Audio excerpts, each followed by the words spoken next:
So now that the FNAF movie has been out for a couple weeks, a week, I don't remember. No, it hasn't. It's been out for like 4 days. No, it hasn't. No. 3 days? No, it's not 3 days. It's no, like... it was Thursday. It was like yeah, before Halloween. No, the official release date was Halloween. No, the official release date was Friday the 27th. Yeah, it was a week ago. Okay. So a week ago. No, it was 2 weeks ago. No, that was 1 week ago. Oh yeah, what was it? No, whatever.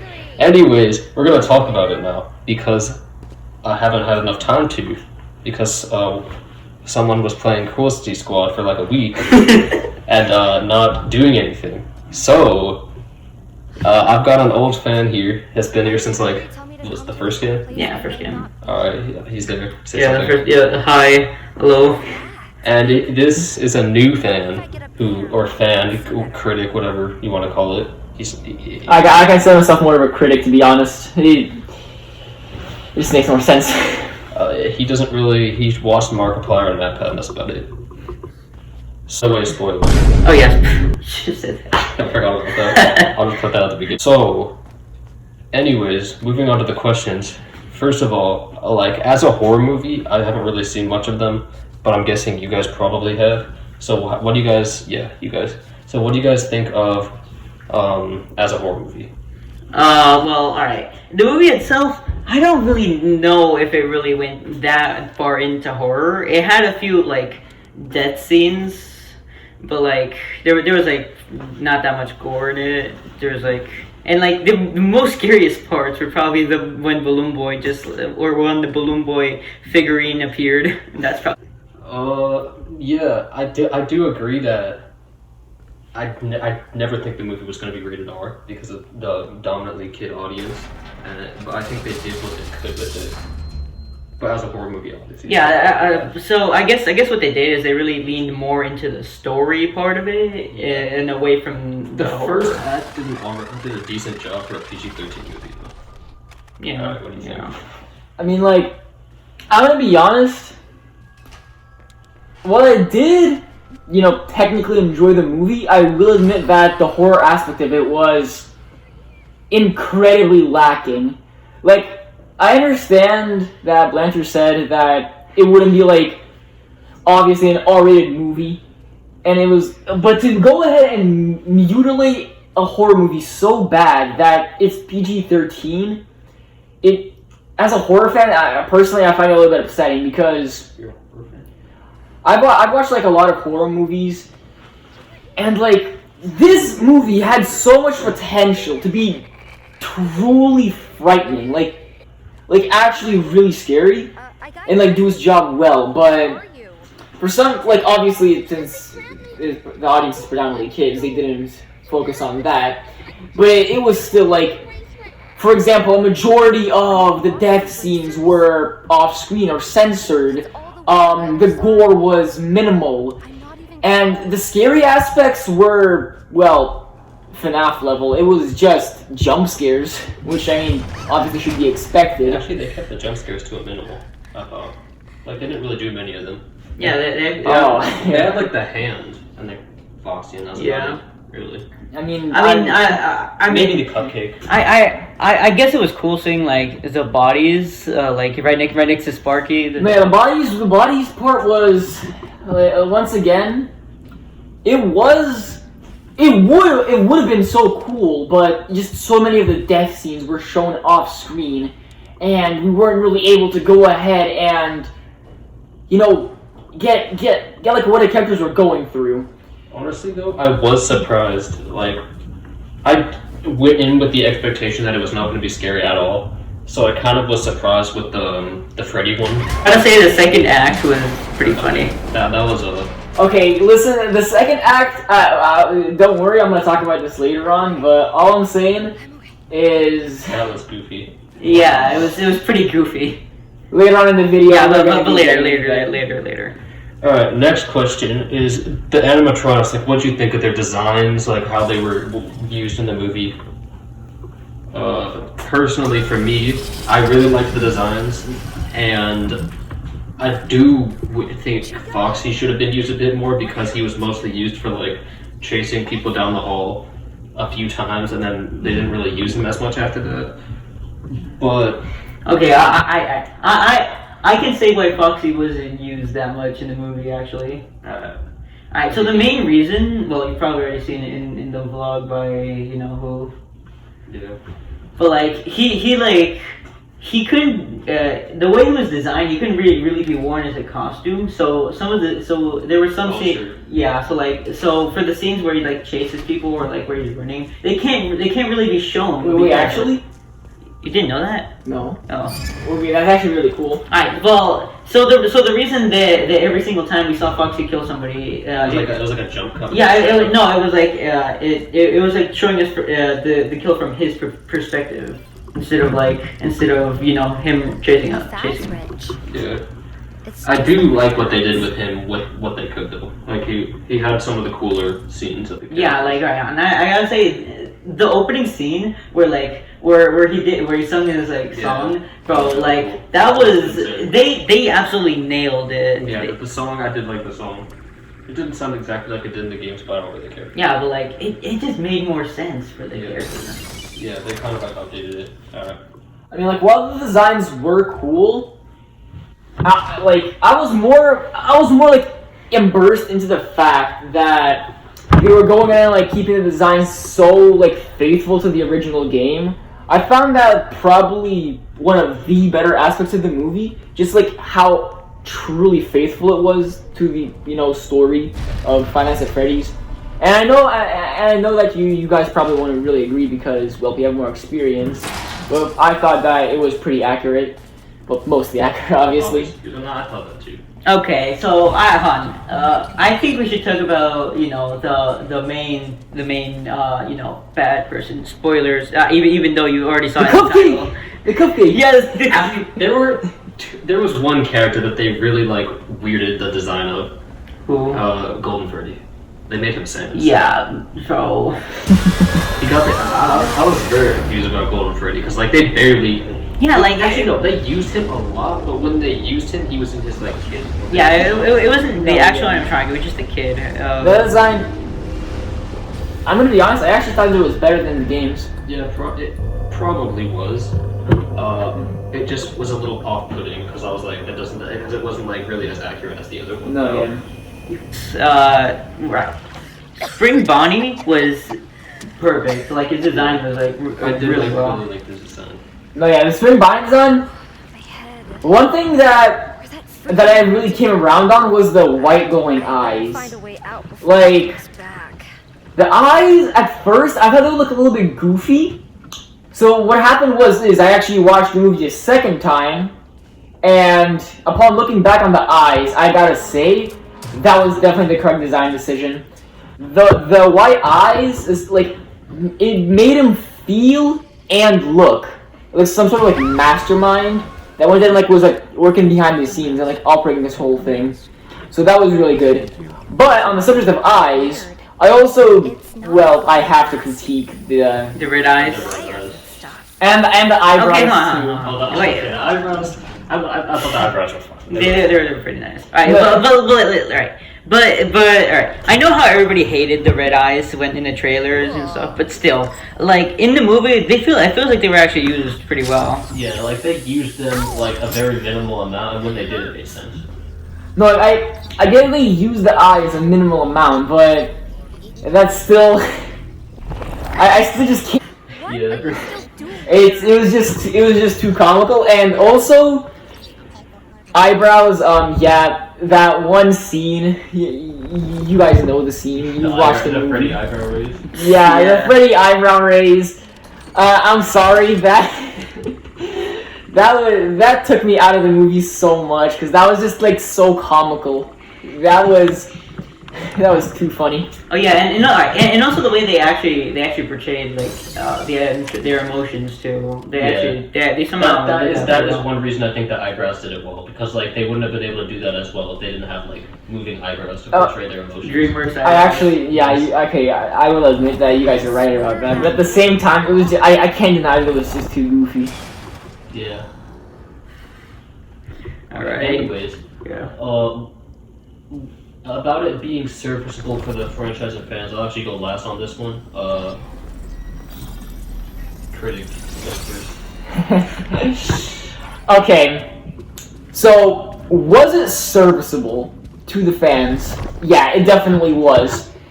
I think that it was a lot more than what I thought they would give. Because I'm gonna be completely honest, when I first heard of the movie coming out, I thought that it was gonna be completely awful. Like a genuine disaster plane crash of a movie. It was. I thought it was gonna be just truly awful. I'm gonna stop. Obviously, saying. Well, you that. always think about that. You always think about that for every movie. Yeah. No, I don't think that about video game movies. But anyways. The Mark movie looks pretty good from the trailers. Anyways, going back to what I was saying, the amount of faith to the original series. I mentioned this before. And how well they went ahead and portrayed the franchise to even the people that didn't know much about it. It was nothing short of shocking.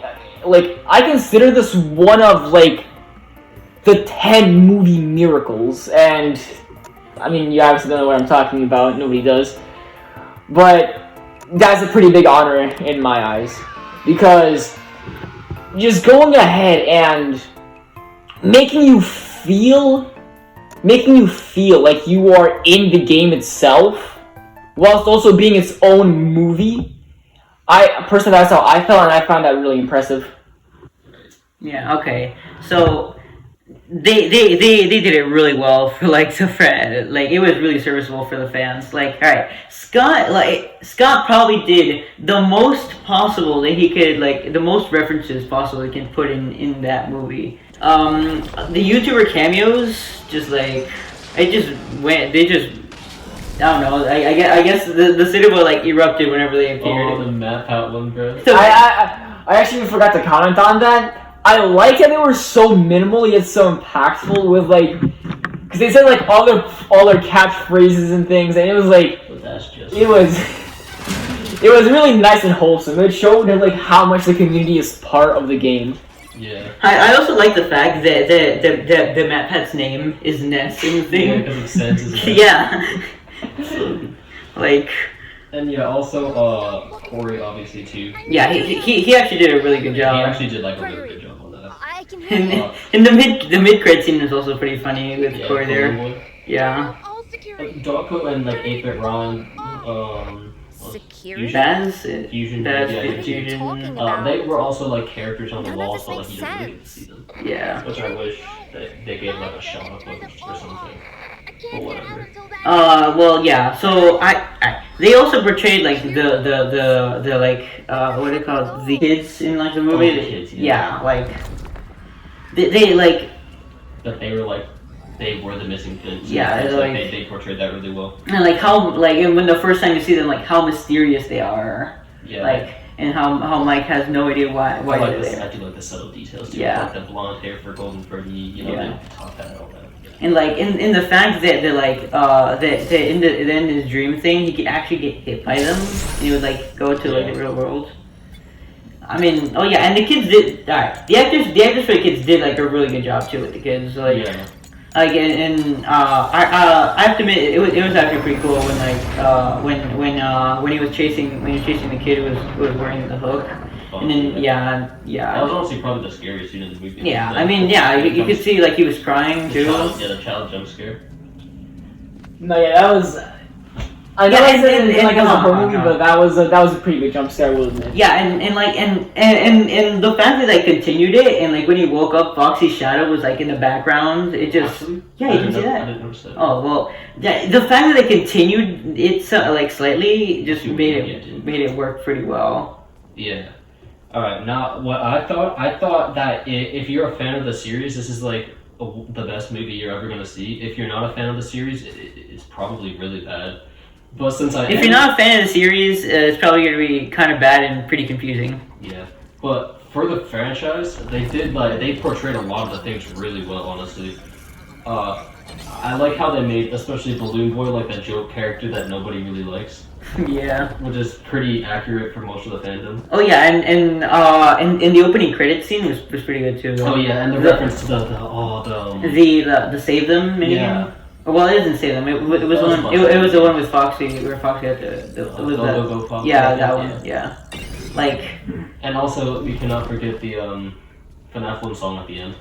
Oh yeah, the fact that they put the Living Tombstones Five Nights at Freddy's 1 song there was just like perfect. One more thing I will say that I didn't notice when I was actually watching it, and the credits, like the it's like through letters it spells out like "come find me," with words. I don't know. And they like say COME and whatever. And then there's like the public music box at the end, which is really cool. Yeah. I think which means that likely it will be FNAF 2 movie next, based off the second game. Oh yeah, Sparky the dog was there. That was also there. Yeah, like They had a few references to it. Yeah, but like I have to admit, like they actually like put my guard down when I saw like it's Sparky's restaurant. It's a reference to Sparky. Yeah. But then like since my guard was down, I then saw the Sparky costume just like there in the party service room. That was really cool. I was gonna say something. Alright, so next topic? The next topic. I want you to go on this first because this is a kind of a weird moment, honestly. Vanessa is William Afton's daughter. What do you think? Okay, that twist it caught me like really off guard. I wasn't expecting that at all. Like, alright, I didn't really like the fact that a character named Vanessa is going to be, and a police officer who's named Vanessa and a police officer was in the movie because, well, you know, security breach. It just didn't make sense. But like, the way they handled her character, it made it so like she was, it was obvious that she was like hiding something. Yeah. And like the fact, and like it made you like question stuff, like why the animatronics are like friendly to her, and just like, and like in the fact that she doesn't want Mike to bring Abby back. Yeah, that does make a lot of sense. But the what's it called? What are the implications for the games? I'm gonna be honest. I don't think that it had any implications. I think that it was just a reference, just like Sparky the dog, the Ella doll, etc., etc., etc. Yeah, but that was the big twist of the movie. Yeah, it was like the major twist. I get that, but I still think that it was a reference because a reference to what? Security breach, obviously. No, I meant her being Afton's. Yeah. Yeah, that's a security breach. But when in security breach does it mention that Vanessa is related to Afton? No, not that. I mean, it's a reference in name only and profession. Oh, you mean like Vanny and like Martha and stuff? Yeah. I think it's a reference to, if it is a reference, is Matt had like theory about her being Elizabeth. Man, that's definitely like another thing. I mean, it could be setting up for like the sequel for her to be like evil, and her like. Speaking of which, I think that it's gonna go like this. It's gonna be saying along the lines of. Wait, hold on. I mean, I think it would be better if we talked on like predictions on the second movie later. Yeah. All right. What I think is it. I don't know what it means to the games. I don't think it really. I honestly don't think that it does mean that she is the daughter, but I think it'll have to be something for consideration. You know? I mean, I think the movies are like not supposed to be like they're like not part of the. I think lore. that's They're like they have the lore, but like they're separate. I think that's pretty obvious. Yeah, like they're not the same from the games. Yeah, just stuff is slightly changed. All right. Do you think they portrayed the character? Okay, I've been waiting for this question. All right. First. They portrayed like the characters like I mean, we already kind of talked about this with the children, but like, all right. The second act. Now we're talking about this one. Okay, they built a fort out of tables and chairs. That was such a funny scene. Like. I get why they did it though. I do get it. It's supposed to represent how they are children. Yeah, like the first time they because they haven't had like any like company and like they haven't like been kids in a while. I mean, because they've just been I guess listening to what Afton's. Yeah, they've been like waiting every night, you know. Bro, don't, please don't. I don't wanna. Alright. Alright, they like, each character's personality just went, like, pretty well, too. Yeah. Like, alright, I mean, I don't know about Bonnie being the most aggressive. No, that makes 100% sense. Are you sure? Cupcake was the most Oh, aggressive. yeah, the cupcake was the most aggressive. What? Oh, well, alright, like, Not including the cupcake, though. Bonnie is always the one who attacks you first. I mean, yeah, that's true. Like, and alright, in each scene, in each like kill scene that they have, just goes well with their character. Like, Cupcake? No, I mean each character. Each animatronic. Yeah. I'm saying that each death, like, I'm talking about like every time they kill somebody, I feel like it goes well with them. Like, obviously Chica's in the kitchen and like. Oh yeah. Bonnie's in his like in the supply closet. Foxy is in the hall. What about Freddy? I mean, I guess it was a bite. I get. Well, actually, no. I get Freddy because he's stationary in FNAF 1. He's like always like. Yeah, and he's always hiding in FNAF 1. He's Yeah. like hiding in the shadows. Yeah, like away from everybody else. Yeah, while the others are like more aggressive. Yeah, that makes sense. I'm gonna be honest. I don't really agree with the character representation. I think it was a good interpretation of the games and the series, but as for the characters, I think that it was a pretty big, how to say this properly, disservice. Yeah, disservice. Like what character specifically? Mike and his sister, I forgot the name, I'll be honest. Yeah, Abby. Abby's not a character from the games. You don't say she's Elizabeth. Don't, just because it's an anagram for baby. I don't care. It's not. Anyways, okay. Go back to what I was saying. Also, Michael has like no character in the games. What do you mean? Mike Schmidt. Just Michael Afton. He barely like talks or does anything. He's like supposed to represent the player. Well, yeah. The little characterization we do get of him is that he's trying to fix his father's wrongs. Well, yeah. Oh wait, I'm pretty sure he does speak in one of the endings. He speaks like once. Yeah, It says, "Father's me, might as well. I'm gonna kill you."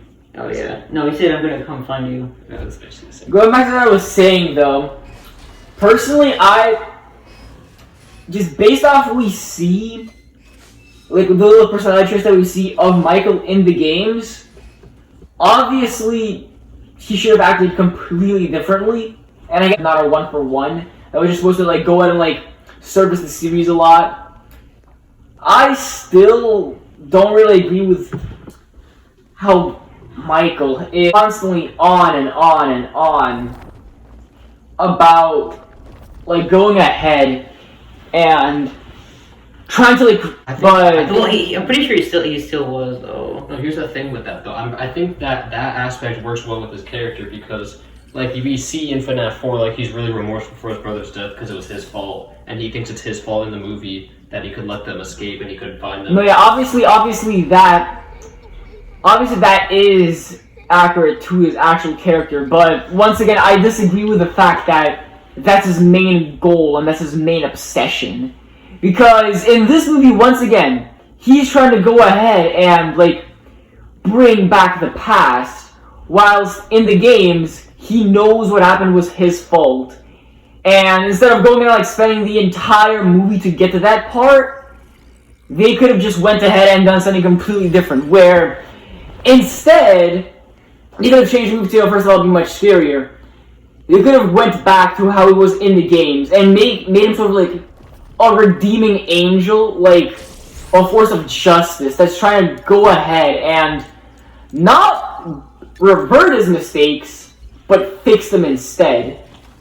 I think that would have, first of all, made the movie a lot better, a lot more interesting. I mean, no, made it better in the horror genre department too. I mean, but hold on, and I guess in the part where it's like where he's trying where you're making the deal with the dead kids about like being able to relive that moment forever with his family and his brother, like it like shows that like he's like moved on by right now. Like at that point he realizes that like this is the wrong choice and like he ends up and that he should protect Abby. He should move on with the future. Like he can't be stuck in the past. I don't exactly agree with that one because it just happens way too fast. It just happens way too fast. Like, he's having these dreams, then he spends one night frolicking happily with the animatronics, and then all of a sudden, after he had so much fun with both them and his sister, they just suddenly spring this big deal on him, and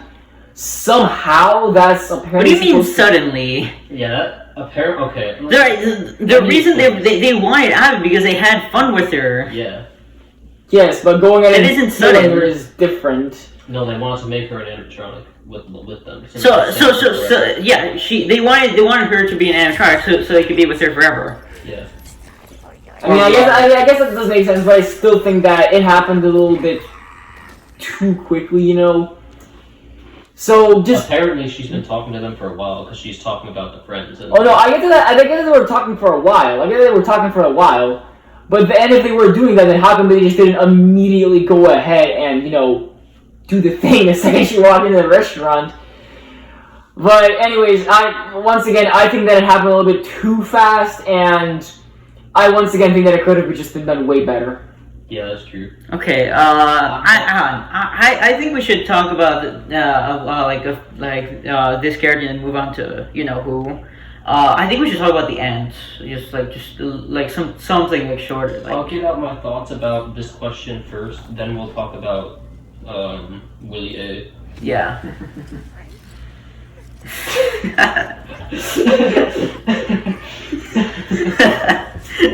Your laugh, bro. Alright, yeah. Like evil snicker. I got like devious, Okay, yeah, alright. I will say I think that the dreams was like one of the most interesting parts of the movie, if not the most interesting. And I think for the most part they portrayed a lot of the characters like pretty well. Like Mike, he's trying to hit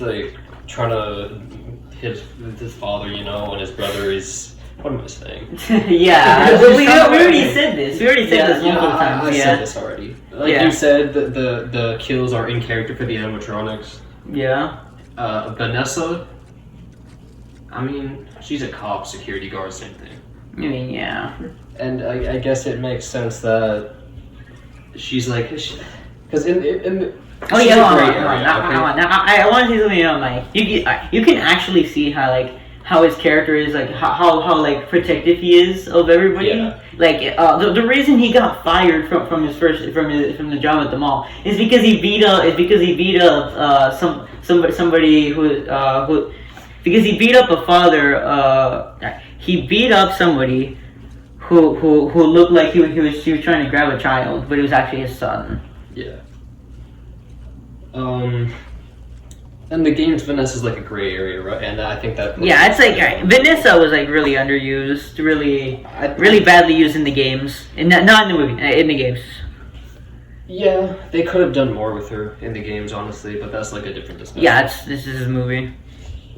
All right, now I guess we can talk about Afton. Yeah, Afton. Yeah. I'll try to keep this a little okay because we've talked about him a lot. No, we haven't. Oh yeah, whatever. Just say whatever. No, are you talking about Kier or Yeah. No, we haven't. We have. No, we haven't. Right? You. No, not really. Yeah. We only talk about it. We only talk about Spring Bonnie. I say whatever you want then. Okay. All right. William Afton, for me, he was both really good and a slight disappointment in a way. Just the way I was one of the people who was following the movie since the beginning, ever since casting, and I already knew he was Afton, yeah. But the problem was that they only used it. He was only in one. He was only in the one scene at the beginning, and then they just brought him back for the climax. I actually think that was probably for the best. I mean, they should have foreshadowed it more, but I think that going at it. I mean, I only saw a bit of foreshadowing. I think they did do a decent. I think Vanessa is basically foreshadowing for Afton the character. I mean, yeah, but I guess there was foreshadowing because because they bring up the yellow bunny a lot. Yeah. They bring up the Yellow Bunny, but they don't actually bring up Willie Well, I Matthews. mean, everyone who's a fan of the franchise knows that the Yellow Bunny is Afton. Yeah, obviously. I mean, the only really, I guess you can like, I guess in like the opening credits scene, you can see like him luring all the children.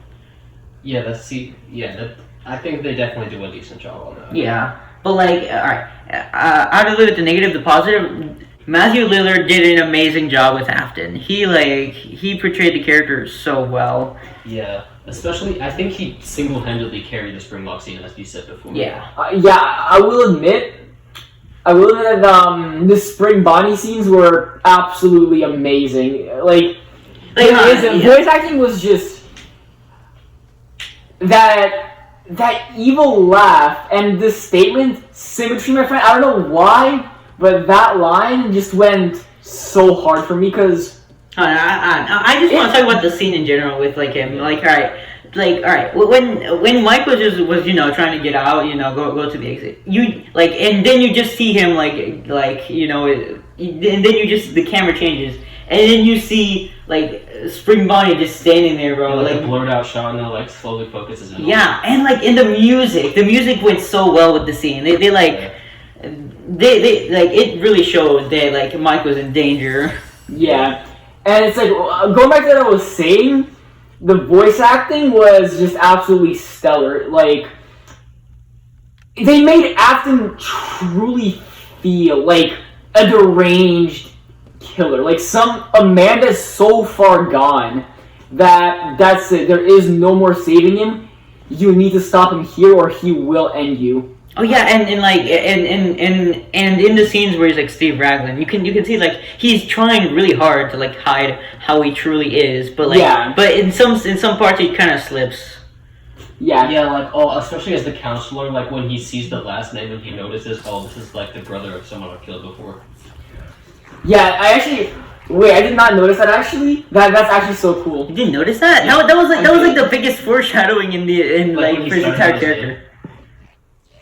I will admit that I did not notice that. And that's actually really cool. Like Mike, and then he looked at it for a few seconds. Yeah, and then in the final scene where he says, "I'm Michael Schmidt." He actually finishes it with I guess, how do you say it? With like a pretty interrogating tone. Honestly, when I first saw him stutter on it, I was like, "Oh, does that mean like it's his kid or something?" No, I think it works better what they did. No, yeah. Like, even I can't agree with that one. That even though that was a differentiation, I believe, that it still worked really well and definitely in the favor of the movie. Yeah, you can tell how devious he is. Like when Michael leaves, he does the pose with the crossed arms and stuff. And also, one more thing that I want to point out. I loved how quickly his mood changes when Vanessa came into the mix. That was another part that showed how absolutely deranged he is. He can go from going in having the psychotic form of fun to being a psychopath.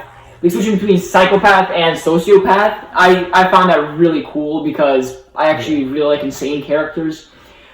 I'm gonna bring this up. I'm gonna bring this scene up. The second Vanessa walks into the scene, it's you can hear the tone change. Because while he's going in and beating the crap out of Afton, my apologies. While he's absolutely destroying Mike, he's going laughing, he's enjoying his suffering. And then the second Vanessa steps out, his enjoyment turns into disappointment because he expects his daughter to be just like him. He expects Vanessa to be just as evil, if not more than him. Oh yeah, and you can tell how much he actually loves Vanessa because he wants her to be like him. So it's a very psychotic form of love.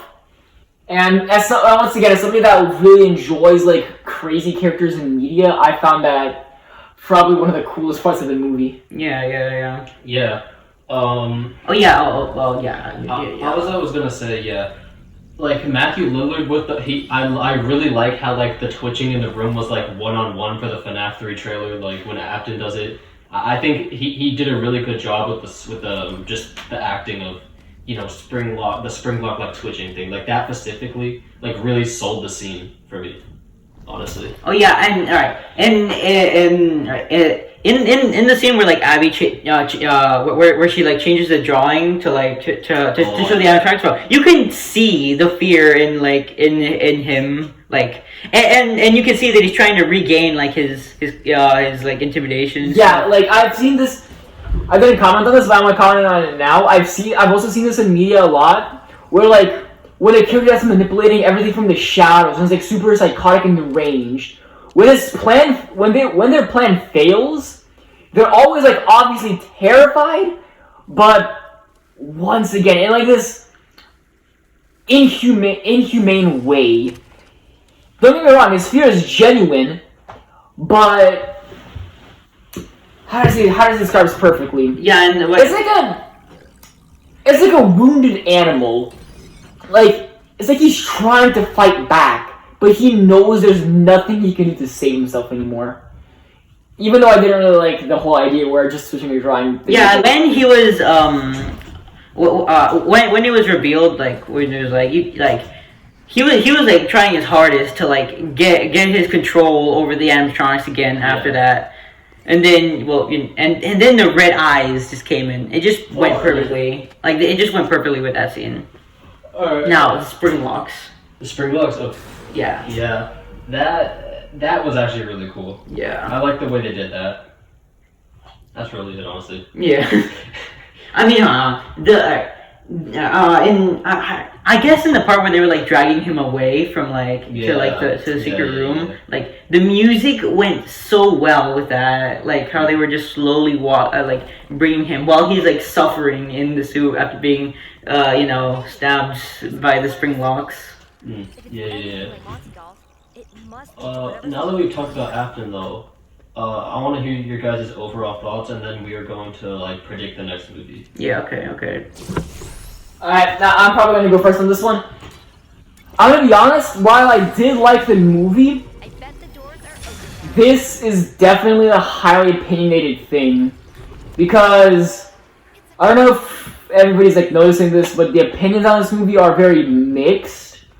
Personally, I like it, and I accept everybody that likes it, but I would be lying if I said that I did not understand why so many people disliked this. So many people went to this movie, once again, expecting like a complete horror mindset or a 100% retelling, like word for word of the FNAF story, or how they didn't expect it to be like more lighthearted. So like the best way I can describe it is Baby's first horror movie. It definitely could function as a horror movie, but anybody that delves even slightly into the genre definitely won't like it. At least that's just my take on it. I mean, the movie is like a thriller. It's not horror day because you like. I mean, I guess FNAF is more about the story than the scares. Like really, so like it does go kind of well with like I guess Baby's first horror movie. Yeah, I think FNAF has never been a particularly like super scary game. Like a lot of it comes from like the atmosphere and that. And the story, I guess, and the characters. Like look up, in my opinion, some of like the more like games that focus on the horror aspect. 1, 4, and Ruin. Like they focus on the atmosphere and like the sudden stuff to like make the horror. So that is why I think like it kind of goes well with what the FNAF scariness is, because it's not like the most scary horror game out there or anything. Yeah. Okay. Well, my take on the movie, it's I guess I guess I could just repeat. All right. I mean, he already said like a lot of stuff that I would have probably said, but I'll try my best. All right. The movie itself was like really good. It was like as like a hardcore fan, like serious since the beginning. I enjoyed it. I really enjoyed it. It was worth the wait, I guess, for me. And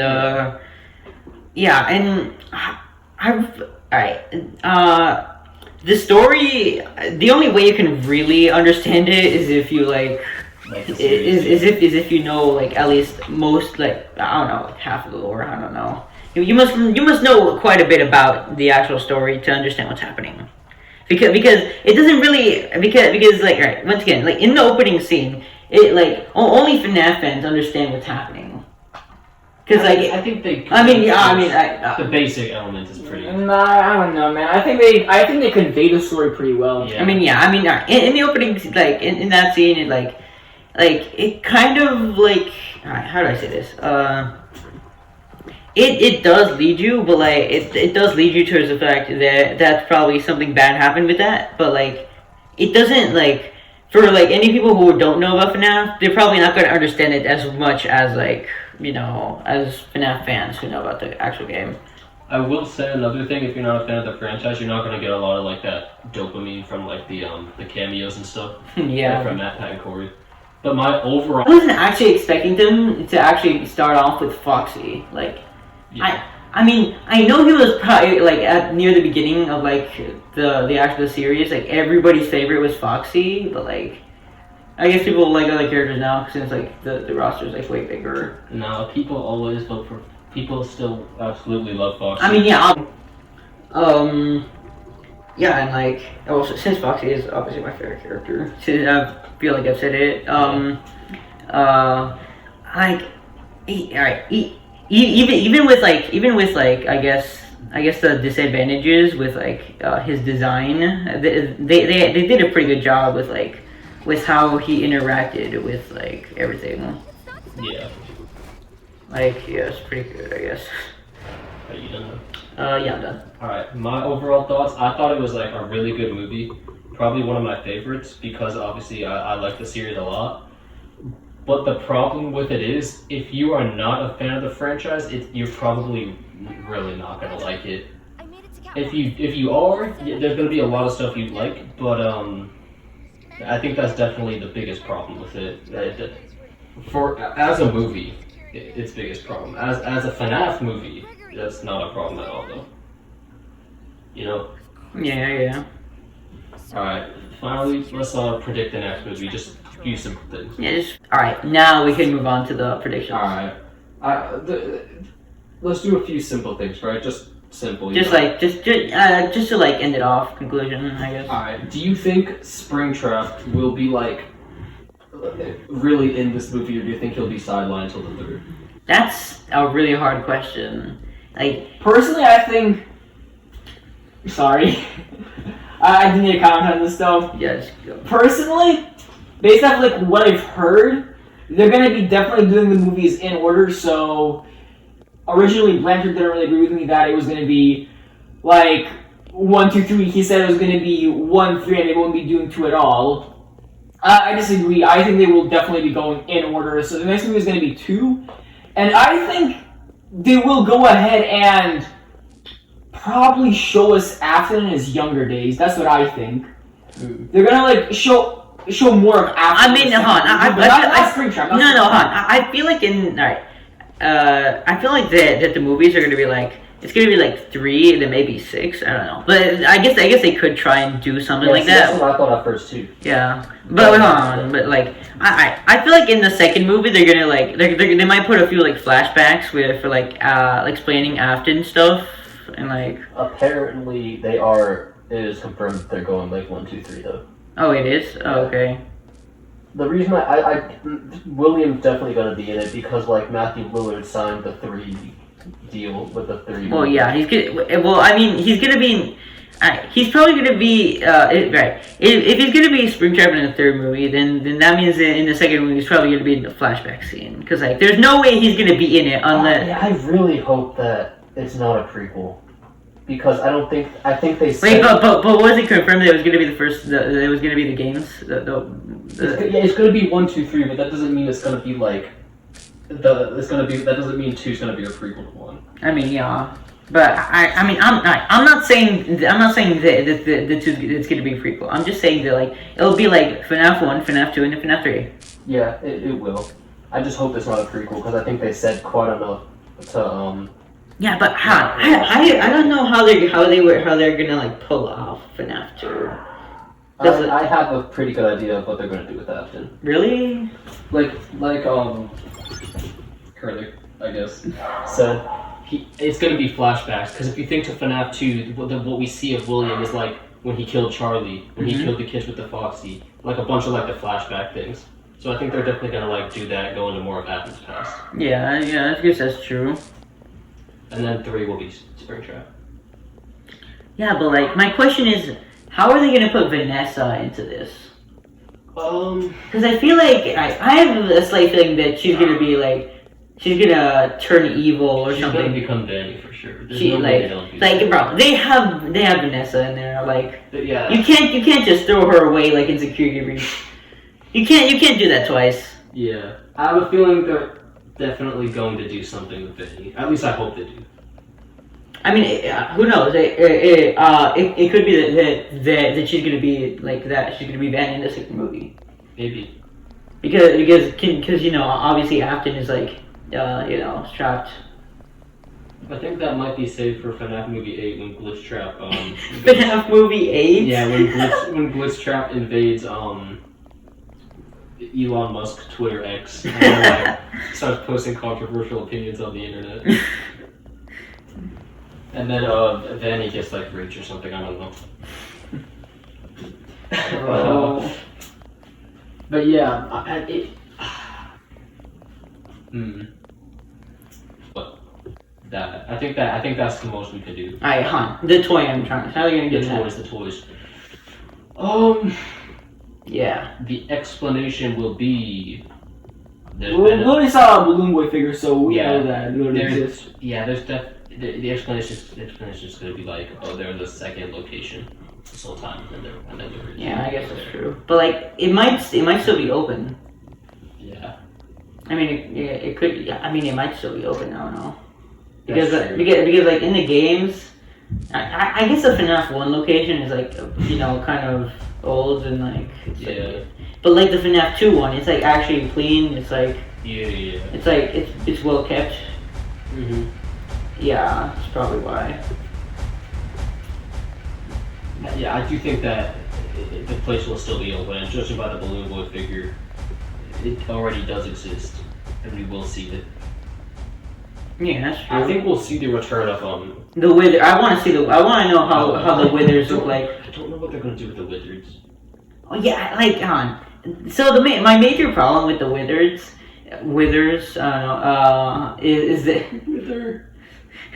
Alright, my main problem with them is that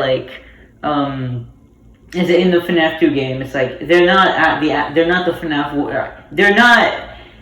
They're not supposed to be the FNAF animatronics. They're like animatronics in an older location, and then they were used for parts, and then they were redesigned and put back into FNAF 1. Yeah.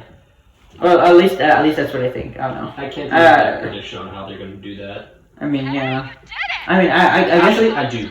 I think they're not going. I think the Wizards are going to be the exact same from the first movie, except with maybe a little more tear on them. I wonder how Faceless Bonnie's gonna look like. Oh, they're probably just going to be like. I think midway through the movie, probably he's just going to like lose his face or something. Don't worry about it.